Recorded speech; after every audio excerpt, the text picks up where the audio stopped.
concrete walls. There's a place for us where we could go, where we could be alone. Between city lights, we don't have to hide. I wanna go, do you wanna follow? There's something in the air, I can't explain it, but it's there. Ain't nobody gonna find us in our secret love affair. I don't wanna have to hide no more, it shouldn't be unfair. I wanna go, and I wanna know, do you wanna follow? Baby, do you wanna follow? Come with me, do you wanna follow? Baby, can't you see that? I wanna go, and I wanna know, do you wanna follow? Baby, do you wanna follow? Come with me, do you wanna follow? Baby, can't you see that? I wanna go, and I wanna know, do you wanna follow? I can't understand why we can't hold hands, but they don't know what we have is real love. Aren't you sick and tired of having to hide? I know a place, do you wanna follow? There's something in the air, I can't explain it, but it's there. Ain't nobody gonna find us in our secret love affair. I don't wanna have to hide no more, it shouldn't be unfair. I wanna go, and I wanna know, do you wanna follow? Baby, do you wanna follow? Come with me, do you wanna follow? Baby, can't you see that? I wanna go, and I wanna know, do you wanna follow?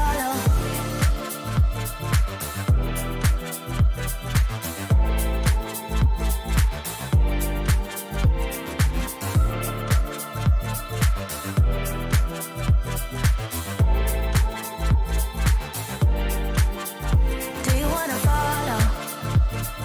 Baby, do you wanna follow? Come with me, do you wanna follow? Baby, can't you see that?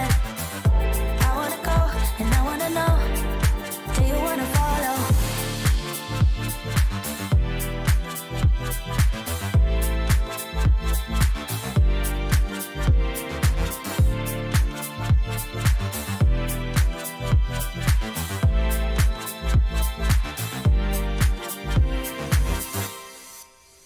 What is up, you guys? It is Sunday afternoon, and we got a little something different for you today. No, it is not time for Q&A, because I am not alone today on my live stream. Let me ask you a question. What would your reaction be if let's just say a major celebrity said they'd come up with a new form of math, a new form of physics, a geometry that would change the way that people saw the world? What would you do if that same person said that they wanted to put up $25,000 to help develop a new kind of multi-rotor? Well, I'll tell you what I would do. I would say, please come on my live stream and tell me more about that. And that is what we are going to do today. Today, I have a special guest. It's special to me, although he portrays himself as just another guy. That's true, too. But we have a special guest, Terrence Howard. The actor is how most of you probably know him. But I'm going to let him introduce himself, how he prefers to be introduced today, in just a second. And the reason we're here today is because he is putting up $25,000 of his own money to help develop a new kind of drone to his specifications. So I guess without further ado, let me hand it over to Mr. Terrence Howard. How are you doing, Terry? I'm really good. Thank you so much, Joshua, for having me on your show. And for my friends, I see Drew just came in. Oh, Drew's here. What's up, Drew? Yeah, we have a bunch of people here. Terry, you're here, and we also have your friend Chris Seeley. Who, Chris? You said you are an industrial engineer. Is that right? Industrial design and industrial design. Thank you. The word engineer carries certain connotations that are, yes, industrial design. And you've been working with Terry on this project. We also have Mr. James Pellegrini, Scarecrow FPV, who, among other things, worked on the photography for the website. Probably has the best looking camera out of any of us right now. And is going to be talking to us later about who has already joined the competition. And there is Mr. Drew Camden. Drew, I mean, we just couldn't do it without you, man. Yeah, That's right. So let me by the way, I will be monitoring the chat, keeping an eye on the chat, taking questions, but maybe not. Like normally my live stream is 100% questions, but so maybe not 100% today. And we are going to be focusing those questions on the Linchpin project and the contest. I'm sure that there are many, many questions you guys would love to ask Terry if given the opportunity, but this is not the place for any question you might imagine. We're going to be focused on questions related to the contest. So, Josh, yes, sir. One person needs to be introduced. David Johnson from Argos Vu, who has been working with me also from the inception of bringing this out to the world, and really was responsible for me becoming aware and starting to work with you guys at Rotor Riot and made these introductions. So he's going to be on the call as well. Yeah, I'm here. I'm in the dark, kind of a fan. There we go. But I'm real. He's audio, and later we're going to get some screen sharing from him, but not no video. Yeah, thank you, DJ. I hear from the chat Terry's a little quiet. Let me turn your volume up there, Terry. I need a producer. Terry, the 1 2 1 2 1 2. You're good, man. Terry, the question I want to open with is, I like to ask everybody this who gets into FPV, but especially people who maybe aren't known first and foremost for being an FPV. What was your first exposure to FPV that sort of made you go, oh my God, this is something I have to be a part of? It was like I came across the scene a lot later than most people come across something. When I was a kid, my great-great-grandfather, he was in the service, and he would always speak about these unmanned vehicles that he would took a part in the 50s, but it was stuff that was, top secret. He couldn't even really speak about it. And so when I first saw UFOs, I always thought, oh, well, or the idea of UFOs, I always thought, oh, that's my great grandfather. We call him great daddy. He was talking about these things, then as an adult, when I was introduced to the FPV community, when I looked at the Linchpin, and I was like, wait a minute, well, what would happen, if I put props in each one of these pentagonal spaces, and how it would behave. And then I began talking to DJ, and he turned me on to Rotor Riot, and I saw Drew's work and saw him go to the top of some tower and climb down some in between space, like 200 feet, it seemed like, that you couldn't even get to. And I remembered having dreams when I was younger of being able to fly and not having any limitations. And I said, wow, that would be great to see something like that with the Linchpin. And DJ made the phone calls and sent out the emails and met with Chad and came down to Washington to meet a number of the different people that were really passionate about the FPV and what was taking place with the FAA. And, we kind of locked horns and figured out ways in which we could help each other. And therefore, now we have the competition that Chad and that Drew said would be great for their community, because these were the most innovative people within the world of flying, not just first person view, but, there's engineers and different pilots from all different fields in the thing of flying. So, I'm a newbie to FPV, but the idea of wanting to fly, I think that's innate in every human being or any creature on the planet. Even a rock ultimately wants to be able to fly. Yeah, this is one of the things that we've talked about in fighting remote ID. That FPV hobby is about more than just kids flying toys. It is about people pushing the boundaries of what is possible in terms of technology and physics. And it feels like that's something that you're trying to do with your concepts of the Linchpin, and what then this contest is sort of intended to inspire people to do.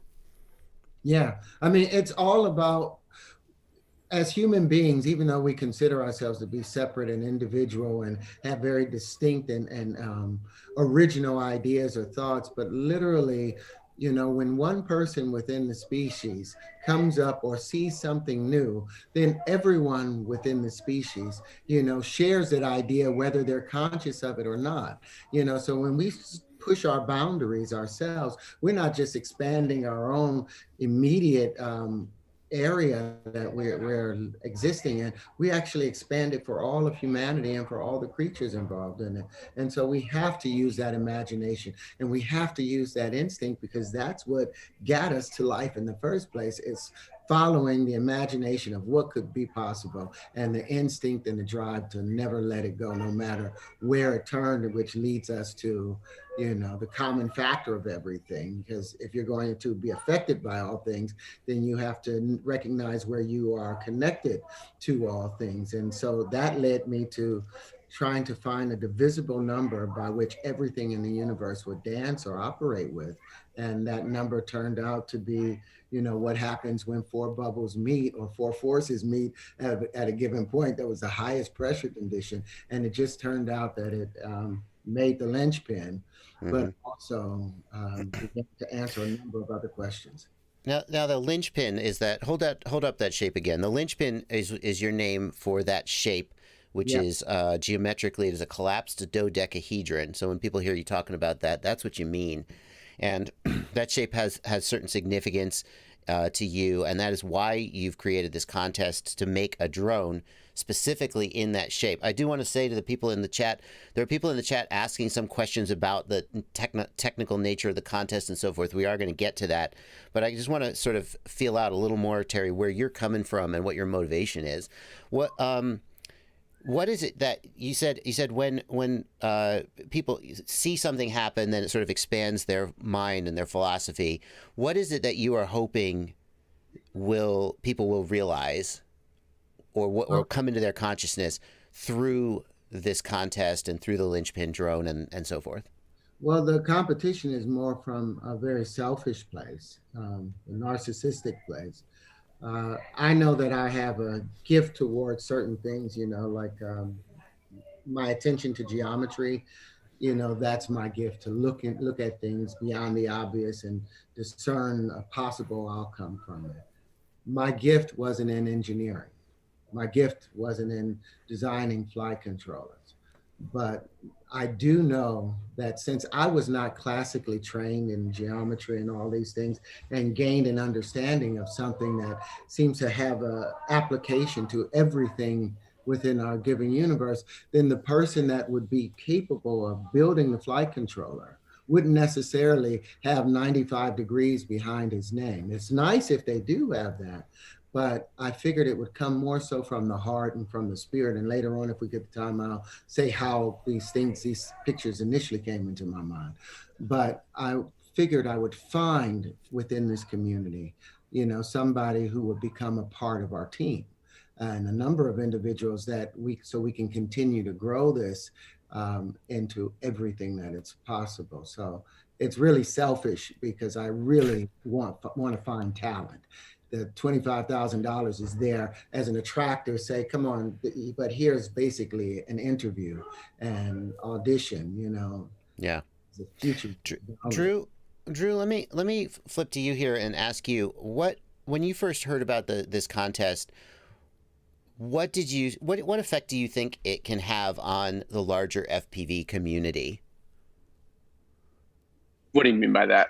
Well, I mean, there's a reason to be involved in this. I mean, I've seen people who are inspired by Terry's philosophy and his vision, and the minute they hear about it, they're like, "I want all in on this." Yeah. And there are other people who don't have that reaction, and who are more interested in the technical challenge. Speaking just for myself, I can say that I think that there's potential to grow FPV, to expand sort of what people see as the hobby is capable of. And I'm curious, you know, what you see as the potential. So, you know, I guess what I would say is, you know, my enjoyment of FPV is pretty focused around high performance sport flying, but that's not all FPV is. When I first got into drones, I didn't really set out to be a great pilot. I was doing all sorts of tinkering things. I was into 3D printing. I was, dabbling, wanting to get into CNC. I just wanted to make stuff, and drones like had this intersection. So I used to be more into the hobby from kind of the maker side of things. And I used to want to play with like autonomous flight. And I'm like, oh man, wouldn't it be cool to make a fleet of drones that would just like orbit my house and be solar powered, like all this crazy stuff. I never really did much any of that because at some point I got bitten by the piloting bug, and that's where my focus went. But that's not everyone's case. I think what's so cool about this hobby is there are so many different ways to enjoy it, and it brings different minded people together. So you can have someone like me that's, I just want to fly. I just want to make my power loops as good as possible. Or you can have someone that just wants to build. I want to try different things. I want to make the arms skinnier, just the hell of it. Oh, they break. Now I want to change it. Right. And I think that the FPV community, as a subsect of the greater drone community, are some of the most innovative and the fastest iterating people. They move fast. I mean, like the product life cycle in FPV, it's like 3 months is a year. Everything happens so fast, and this is a pretty out there idea. And I thought if there was any group that could iterate on this, that could make headway on this in a fast way, it would be the FPV community, and that would be a cool opportunity to bring to them. And that for someone, it could be like a really big deal, and I do think that not everyone's going to get it.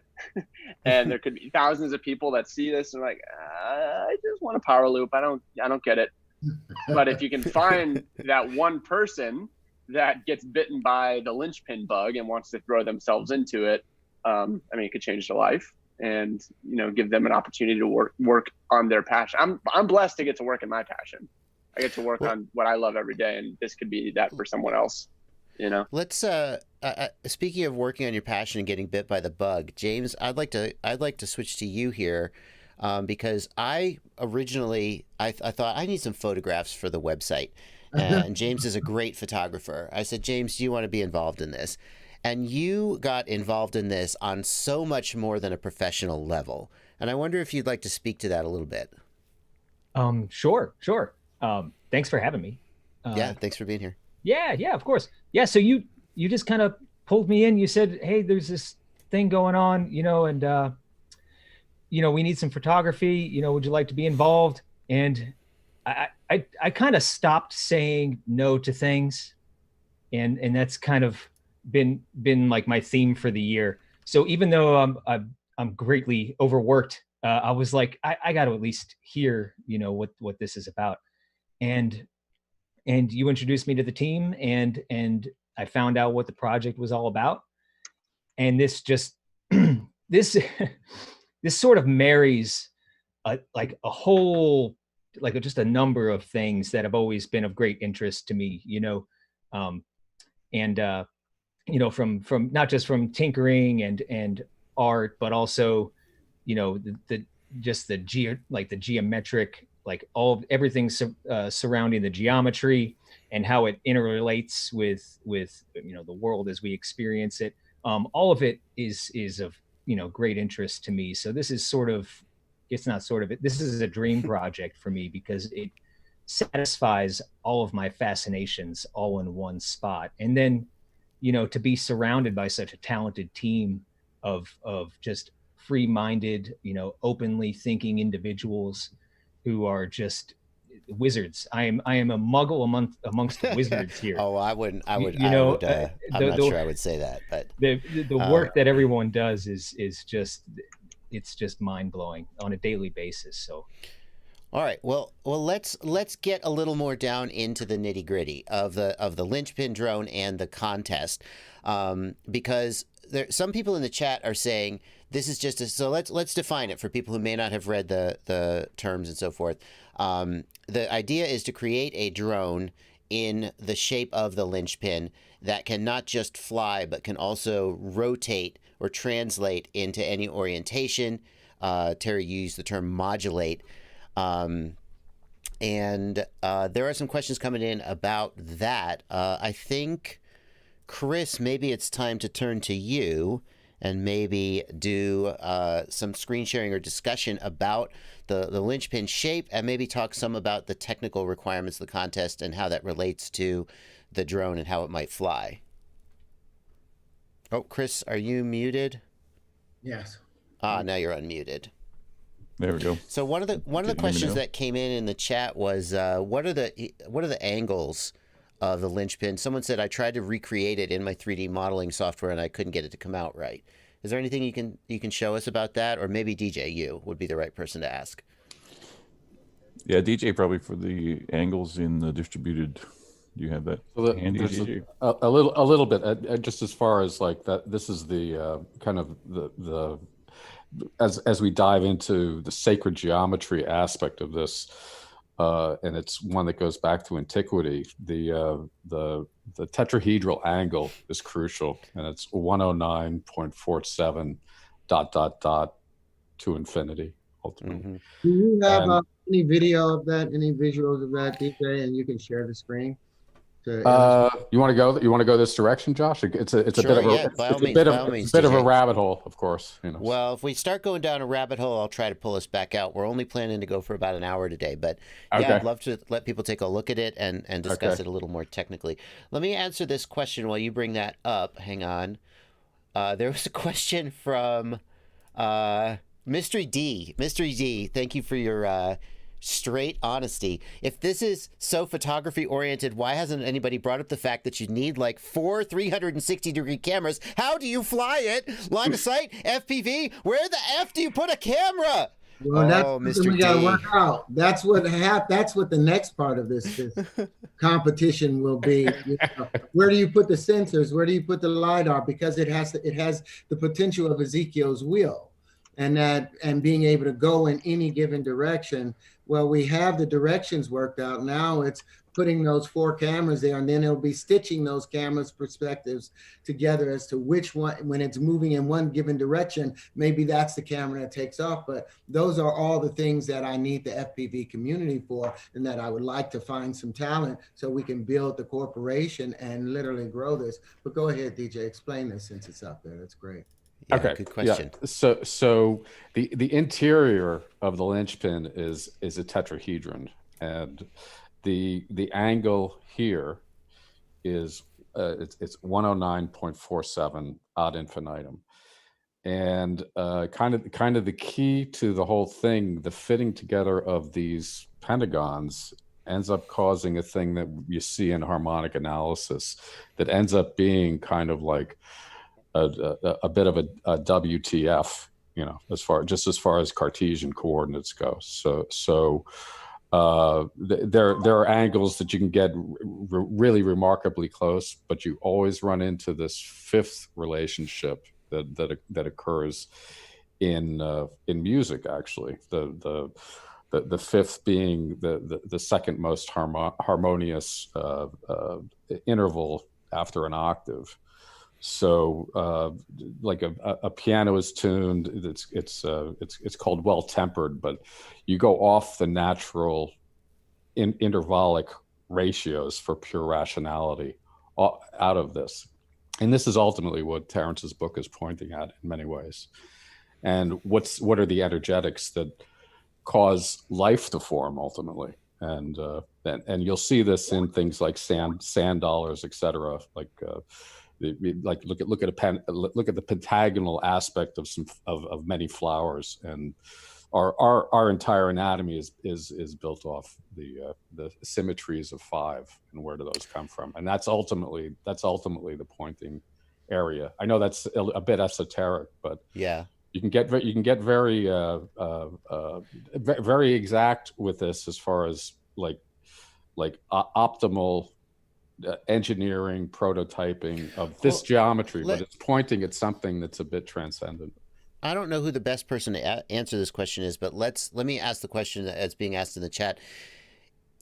The question that's being asked is, what's the practical application of this? And there's another question that's coming up that ties in, which is, this seems like, from a pure flight perspective, a really inefficient design. Like there's always going to be some motors that aren't really doing anything. let's I would like to say though, before I throw that to you, that even if this was just a pure passion or art project, the fact that people out there are passionate about it and want to share it, I mean that, and the fact that Terry's putting up 25 grand if you want to get in on it, I mean, to me that means that it's at least worth looking at. But what are the practical applications of this? Who's the best person to answer that? well, I I was think thinking, Chris Terry? best for that. And you know, we Or can Chris? separate with words, but Chris, we can throw a simulation up there, a particle simulation, how it behaved in there, to see if this thing would be inefficient with flight, or whether it would make flight, you know, really open up the door for flight. So I'd love for Chris to handle that. And if Okay. Chris, let me turn it over to you. What are the practical applications of this? And if possible, why does it need to be this shape as opposed to, you know, a more traditional shape? and DJ, you might want to let Chris have the screen for this one, Sure. Sure. Okay. because then you can throw that simulator up and it'll answer that in the best possible light. Yeah. let me just open up a file here.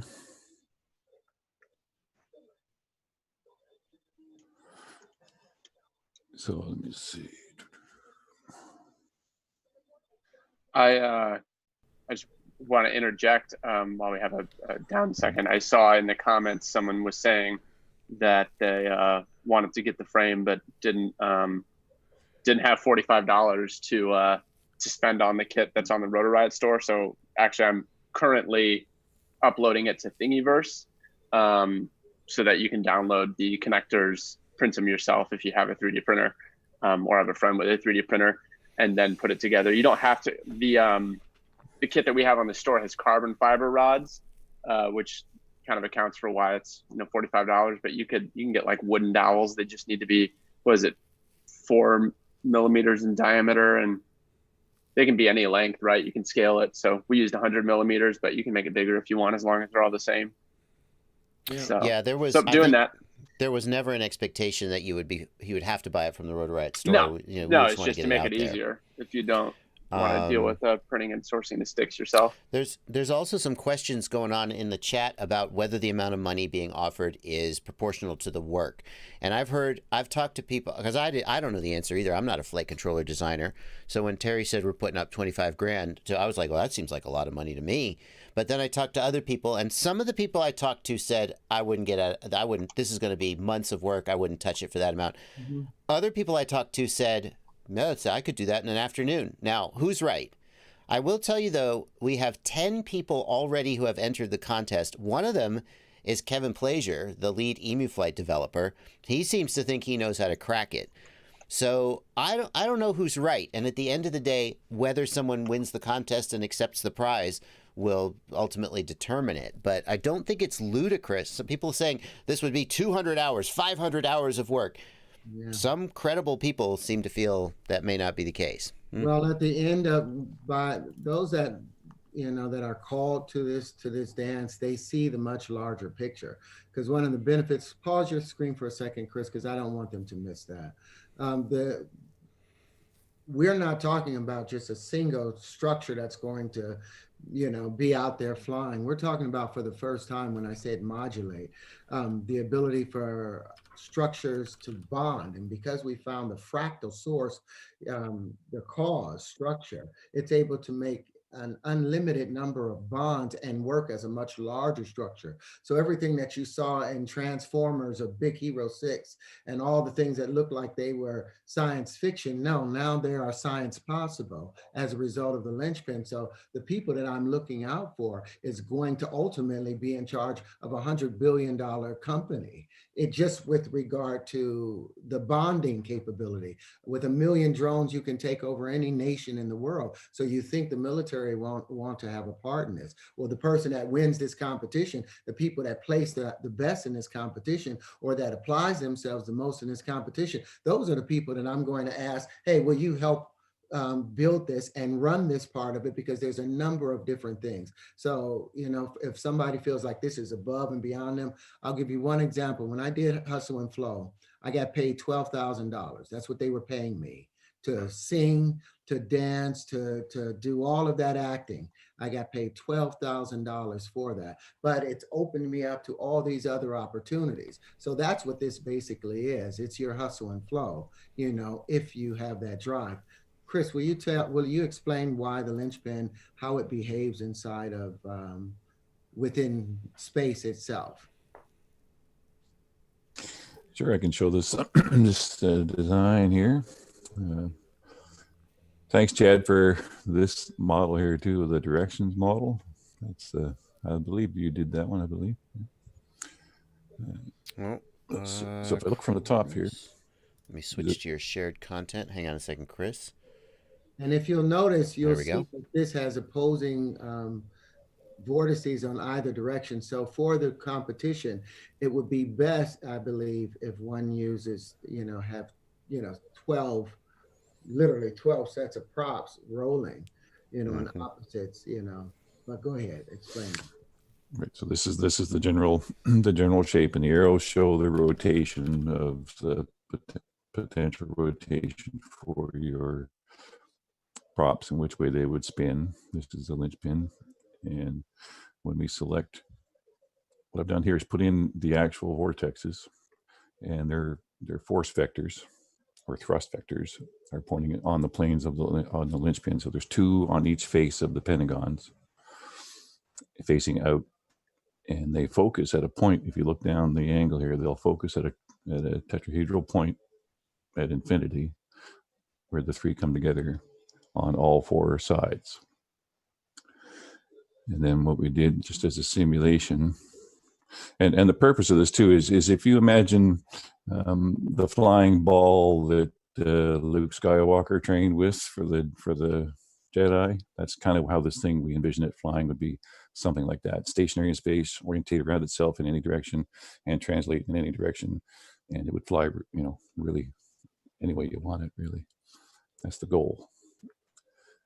And so then when we ran the simulation here, so you've got 12, in this case I have the 12 vortexes, and there's one force in the center that's pulling the air back into it to simulate how the air would go back in towards the center of the drone and come back out through each of the faces simultaneously. Yeah, and when we, so it creates this harmonic feedback loop. And then these particles, this is a physics simulation here. So when I run this simulation, all these little blue balls represent like an air particle.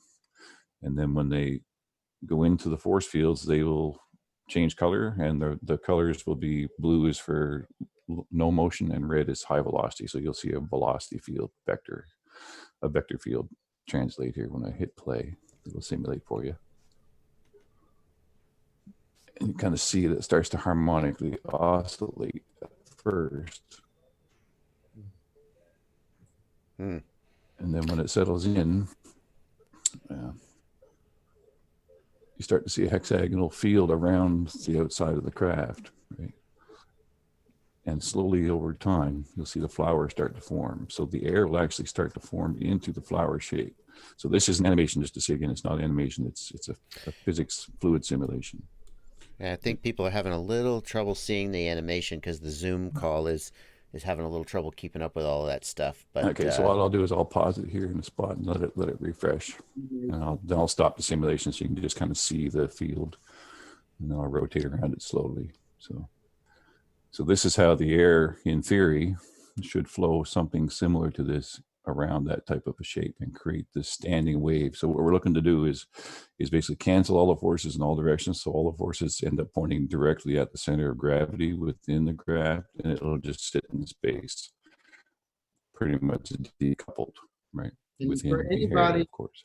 And for anybody that wants to see the simulation, all they have to do is go to the competition rules. If you go into an area that's where it says hindsight, you hit hindsight, and then you'll see it should show up, and it should say directions. Well, if you look in directions, right inside of the directions, I was talking about the directions of the blades. You look at that and you'll be able to pull up this simulation and see it in real time for yourself. So go ahead, Chris. Terry, there's some questions coming in about the rules of the contest. So I wonder if it would be a good time to start talking about the rules of the contest and your intention behind the rules. In the beginning, the contest was $15,000, and there was a clause in that, like the lawyers put in, that related to the intellectual property. That then you were like, oh, that wasn't my intent.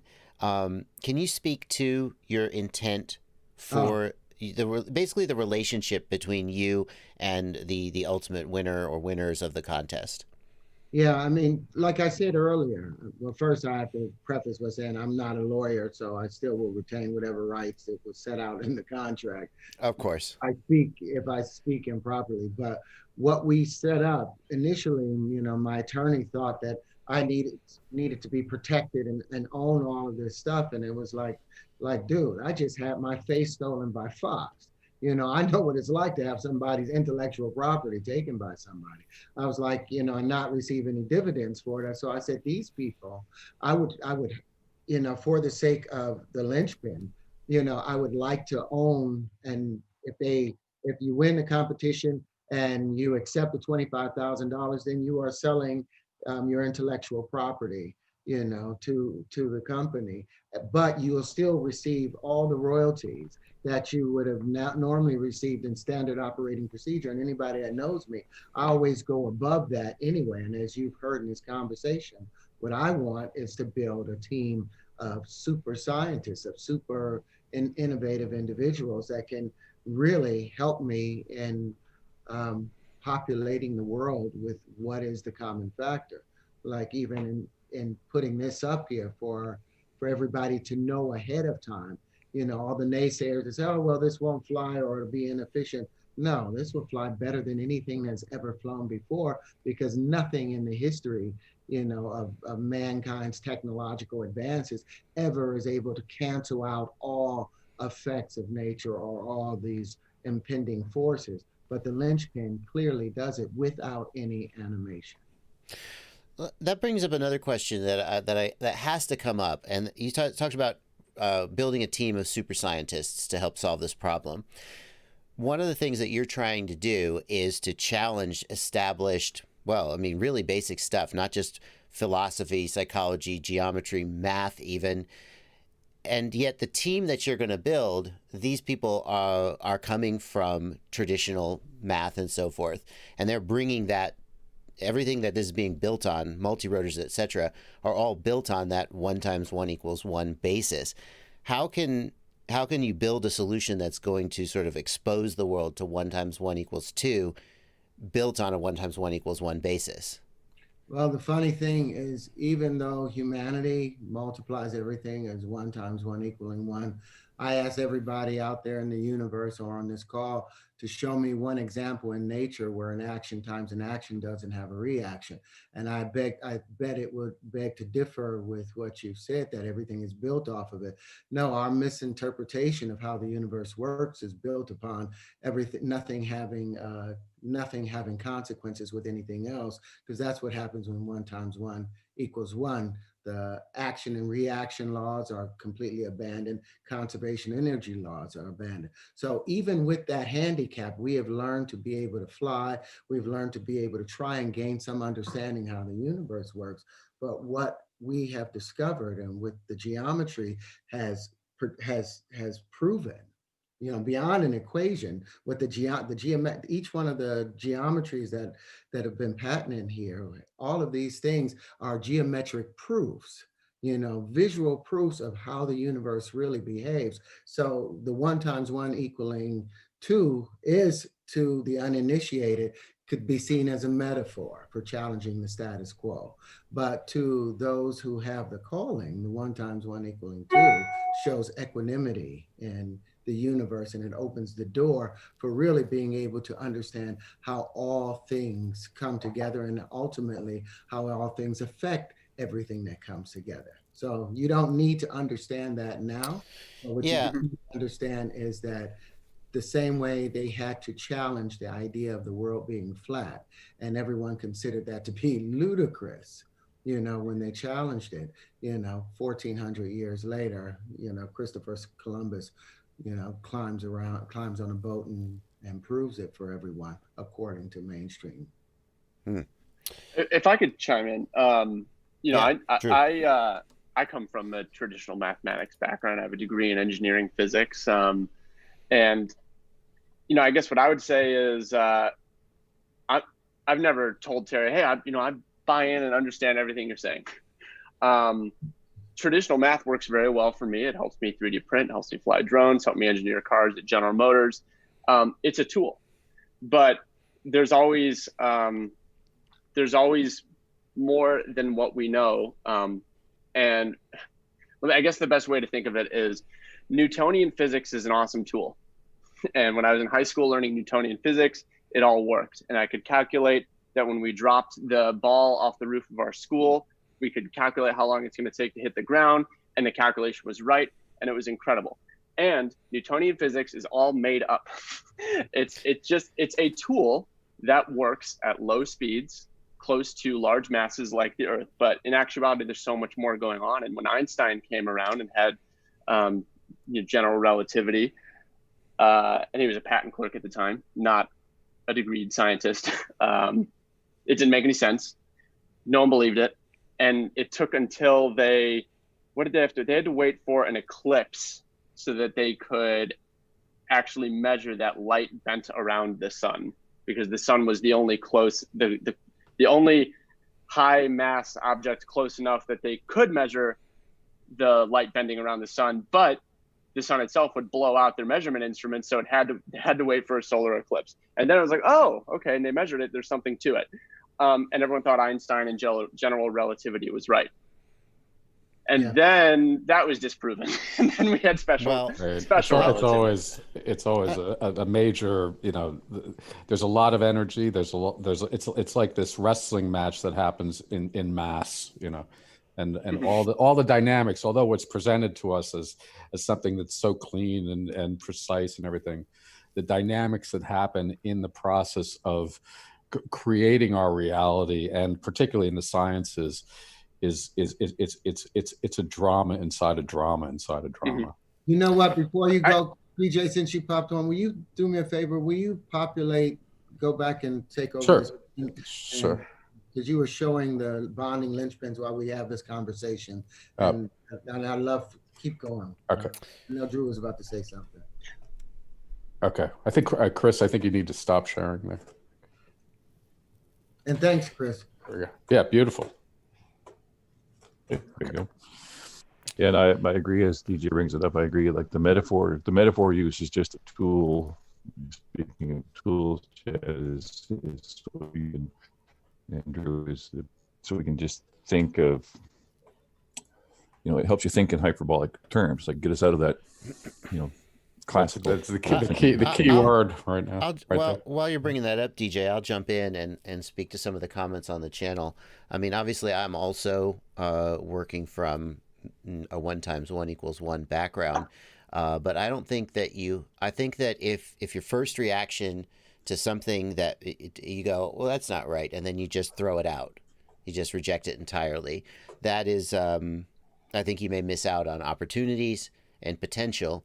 I think there are a lot of opportunities and potential here, whether or not you feel inspired by the metaphor of 1 × 1 = 2 and the principle of equanimity and so forth.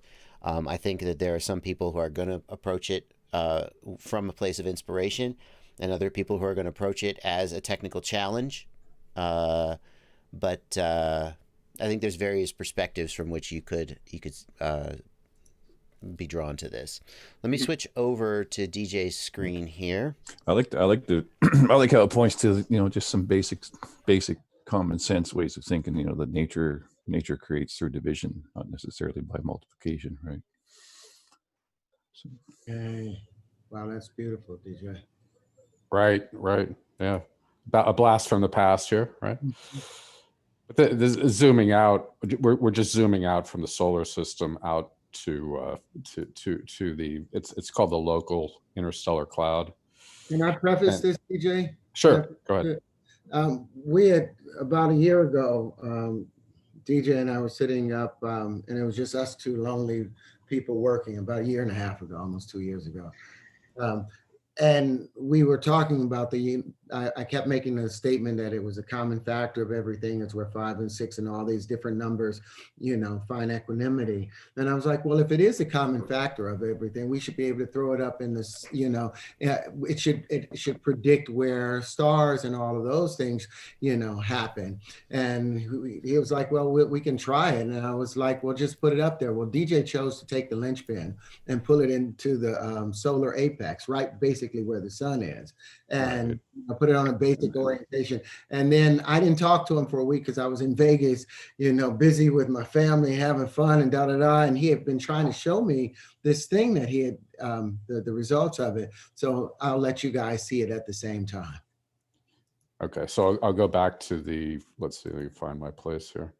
I go back to the celestial alignment was one of the big ones that we ran across during our initial exploration of this of Terrence's geometry, and this was the original kind of find. And there's some remarkable things if you think of where your point of view, and then 2 points. 3 points make a plane. So this is the beginning conception of this thing. And I'll make it fast, but you'll kind of see this remarkable alignment that kind of got everything rolling. But I've got the linchpin aligned with it's the celestial plane, which is ultimately the plane of the Earth, the North Pole pointing directly north. So this orange line, the solid line, is called the celestial equator. And if I do the alignment, and if you think of your eye as one point, and then these two, they're the inert. Terrence refers to these as the noble gases. So at any of these vertices of these pentagons, so they line directly up with that plane, right? So, but then, like, I was just playing around with it because he was pointing in a direction, but it's like, well, what happens if we do X, Y, and Z here? And then I'm seeing that this one, if you take these 2 points and then your eye point, this is the galactic plane, right? And one of the physicists that I've been associated with in the past, Eugene Bagashoff, was finding this alignment from a different angle. And it's like, I wonder if how the linchpin rolls with this kind of idea, right? So here's an interesting alignment too, right? But it ended up being a trifecta, and it really surprised me. But if we look at let me get it here, yeah. So this one ends up lining up with the ecliptic as well. So this one here. Yeah. So this trifecta that kind of occurred, kind of opened up my window into, like, once again, like kind of it was a WTF moment, So it's a happy accident, yeah, or it's something that that the universe has planned for us to be able to see. And me taking it to the FPV community, who wants to be able to fly. This is just me saying, hey, this is the lowest hanging fruit for us to venture into the unknown. Now we have proof that the world is not flat. Now we have proof that there's a little more for us to take into consideration, because this is real. This, and this is up a 3-dimensional image up against a 2-dimensional background. Can you imagine, a 4-dimensional image up against a 3-dimensional background, how much clearer that will become? But I say all of this for anybody that might be questioning, is it worth your time or not? I guess you'll see. But all I need is one. All I need is one of you to try, and we'll see what happens. Well, we're coming up on the end of the hour. I think we should wrap up with, well, we're not quite wrap up yet, but there are definitely some people in the chat who are not interested. I want to hear from James about some of the people who are interested, because we actually already have some people who are either inspired or feel that the prize is worth their time. James, how many people have entered the contest so far? Let me see. So far, there are 12. We got a couple that applied during the stream, so that's great. And Okay. and that's what what we're looking for. I mean, anytime you know that you're moving in the right direction. When you're swimming upstream. It's and some people are going to say, oh, this isn't worth the money, or that's not a lot of money, or it's going to take a bazillion hours to do this. That's okay to think that way, but what you got to keep in mind that we're looking for a longer term relationship. We want someone who who hasn't lost that sense of wonder, who just wants to see how deep the rabbit hole goes. So that's just kind of in a sense, a down payment on wherever this thing takes us. And and we know that this project will speak to the people that it needs to speak to. And it's okay if I've seen a lot of the comments as well, rolling in as I've been sitting here, and and that's okay. People don't have to think, and DJ puts it the best way possible. Terrence is pointing at something, and this is this is an ongoing process of discovery, and it's nothing is has congealed to the point where we know exactly everything about all of this. This is we're just like, hey, you know what, we've hit our technical limits amongst the team, and we need to bring somebody in who's open-minded enough to make this happen, because we want to see what happens next. And and thankfully we've got about a dozen people now, and all of them seem talented and qualified, and they all have a lot of really interesting things to say, and it's great. We're off to a good start. And it's buy the ticket, take the ride. You know what I mean? Yeah, it's like a challenge to see if we can Yeah. collectively solve a problem as a collective mind working towards one thing to solve one problem. Yeah. Right. As a And it's community, just right? that, the prize money is just the North Star. You know what I Right. mean? What it's about is the journey and the folks that choose to take it. This is just something for them to work towards while they work on their area of discovery. Yeah. Mhm. Like I said, I was It's a great brought thing. there for one reason, and that's, that once you get involved with the linchpin, once you tap onto truth, that's you can't let it go, and it doesn't let you go. Everything you're looking at here is literally the flower of life, which they've built the entire pentagonal or the platonic solids from misinterpreting this flower of life and drawing straight lines where these spheres, these circles intersected. And the only approach that I did was just follow the natural geometry and put the pieces together according to universal ratios. And the universe, applauded and kept giving me more and more. So this is literally, if you want to know another alternative to what you've been taught, if you want to see what the universe perspective is on a given thing, come and take this walk with us. What you find will blow your mind and everyone else's mind that There's a question in the chat about how you're going to control it with only a 4 degree of freedom controller, and one answer to that is Who says it's a 4 degree of controller? The other thing is there are 6 degree of freedom controllers that exist. Another solution that I've heard people propose is that you use a momentary switch. So when the momentary switch is down, you're translating. When the momentary switch is up, you're rotating. But again, the point of the contest, I think, is to find people who go, oh, I didn't know how to. I'm inspired by that problem and know how to solve it. Okay, let's see. If you want more details about the contest, the website is, let me bring up the website here. It is terryslynchpins.com. There is information there about the contest. People in the chat are asking for technical details about the contest. To be honest with you, the contest rules are very sort of open. They're the minimal. The requirements that Terry has defined is he wants it to look like a linchpin.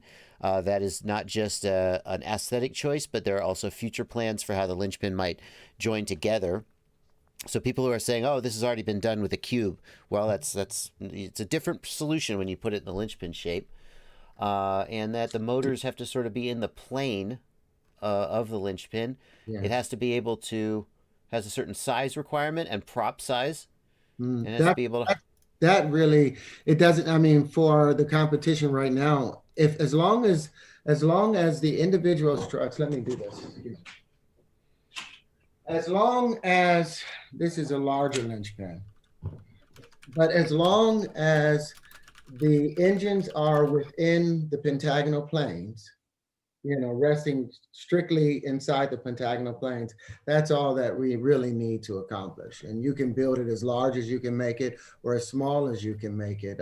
We were trying to keep things uniform to what's available and what's really easily accessible to the community out there. Yeah. So I'm really intrigued and curious to see at the end of the contest what people come up with, and to find out. I mean, if somebody pulls it off and wins the prize, if it turns out, you know, just see how it turns out.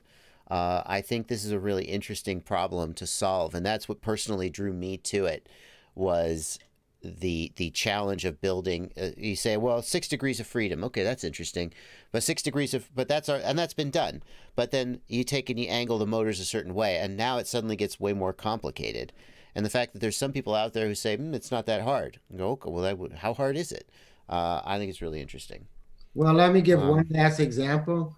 The way Chad, when like I initially thought of it basically flying this way, you know, and being supported by 3 motors or engines up here, and then these would end up being as rudder, so to speak. But then Chad brought my attention to it behaving as a quad, you know, and all 4 of you pulling up.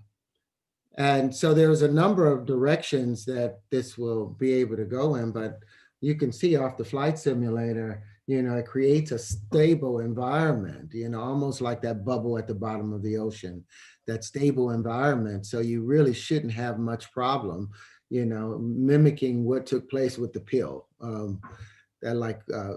that was able to really cancel out all of the prevailing forces against its plane or flying machine. Yeah, like the pill idea, Terrence, like you mentioned, is kind of how I see it working too. And it would fly like the cube sort of thing, where it would stay in stationary space. And Drew, you do some cinematography work, right? Some great cinematography. So you would have the camera in it, and you could actually fly around the center of that camera in any orientation, right? It would actually just sit in space and rotate, right? So if I wanted to do a film shot like down, and I can go up, and I can look at this way, so it becomes an eyeball in space. You can point any way you want, right? For film, you know, filmography, etc. Right? Picking fruit, harvesting, pollinating plants. You know, eventually you could do anything, right? Put out fires. You know, here's 5 of them coming together. When I talk about the ability to modulate, now here's 15 of them coming together. You know, here's another arrangement of 5 coming together. You know, but here's the 4. And the 4, it keeps taking this tetrahedral shape to where now you have the 16. And those have their own chirality. You know, you tell me what other drones can modulate and continue building substructures and substructures that all can continue building. You know, that's what we're looking for. Somebody that can see that vision of a much larger system behaving in all applicable fields. Right. Then when they combine, their load capacity can change too, right? They can carry different loads, right? Do different things. Yeah. In comparison to one. Right. It's a closed, it's game over, you know. Terry, the chat wants to know, where are you getting these models? You have all these models of the Linchpin. Where are they coming from? That's another thing that Chad, who set this whole thing up, you know, Chad actually sent me the individual pentagonal pieces, you know, so that I could build all of these things up. And it's something that we're going to put together to sell with Rotor Riot. You know, we're actually modeling out some of the pieces now, you know, because everybody, the moment you start building with it, like me and James may never speak again for some odd reason, or same with DJ or Chris, but each and every person that's come involved with the Linchpin, it takes over their entire way of thinking and seeing, because you see possibility, whereas before you saw an obstacle. and it answers all questions. It's sacred geometry at its very best. It teaches. So I want Okay. everybody to learn about it. All right. Well, the website is linked in the video description. I think I put it down there. And anybody who is interested is welcome to enter. And anybody who wants to follow along, I'm sure there's going to be updates posted there. But that is going to bring us to the end of this stream. Thank you, Terry, for you know what, Terry? Thank you for your interest in FPV. When I first met you at the remote ID protest in Washington, someone said Terrence Howard's coming. I was like, Terrence Howard is interested in FPV? And I know that you don't like to make a big deal out of the fact that you have a name and your voice has weight. I know you want to be humble, but it does. And if you support FPV and you are interested in helping to fight for it, I think that everybody in FPV should be excited about that. Whether that's because you want to fly freestyle or race or build a Linchpin.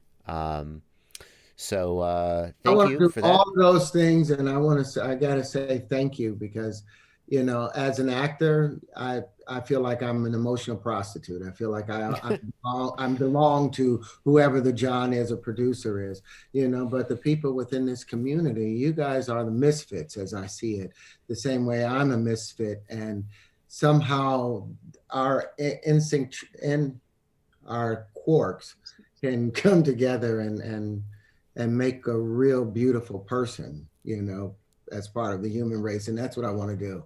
I don't want to be seen as somebody that pretends to be somebody. I want you guys to get to know who I am. And what I am is just some extension of the Linchpin, because that's all that really permeates Awesome. my. All right, guys, that is going to do it for this stream. Monday, we are back to the usual Q&A. I'm sure there will be a lot of interesting questions about this. I have to say, this has been, when I started doing FPV and started doing YouTube, I never thought that one day I would get an opportunity like this. I'm very thankful and honored to have been given the opportunity, and that's going to do it. Goodbye, everybody. Thank you guys for coming out. Thanks, Joshua. Everybody, thank you so much. Bye-bye. And we